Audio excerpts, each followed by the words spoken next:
সালাতে দোয়া কবুল হয়। সালাতে দোয়া কবুলের তিন জায়গা। একটা হচ্ছে তাকবীরে তাহরিমার পরে আমরা সানা পড়ি না, আমরা তো একটা পড়ি, আল্লাহর হাবিব সুন্নাহ এবং নফল নামাজে আরও পড়তেন সানা, ওই দোয়া কবুল হয়। দুই নম্বর জায়গা সালাতে সেজদায় পড়ে দোয়া করলে কবুল হয়। আকরাবু মা ইয়াকুনুল আবদু মির রাব্বিহি ওয়া হুয়া সাজিদ ফাকসিরু ফীহি দুআ। বান্দা যখন সেজদায় লুটিয়ে পড়ে, বান্দা আল্লাহর সবচেয়ে কাছে চলে যায়। তা কিন্তু বিশ্বনবী বলে, সেজদাটা তোমার রবের কুদরতি পায়ের উপরে পড়েছে। সেজদায় পড়ে দোয়া করে।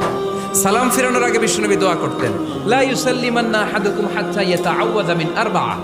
আল্লাহর হাবিব বললেন, চার জিনিস থেকে পানাহ না আছে আমার কোন উম্মত যেন সালাম না ফিরায়। তারা যেন পড়ে, আল্লাহুম্মা ইন্নী আউযু বিকা মিন আযাবিল কবর, আউযু বিকা মিন আযাবি জাহান্নাম, আউযু বিকা মিন ফিতনাতিল মাহইয়া ওয়াল মামাত, আউযু বিকা মিন ফিতনাতিল মাসিহিদ দাজ্জাল।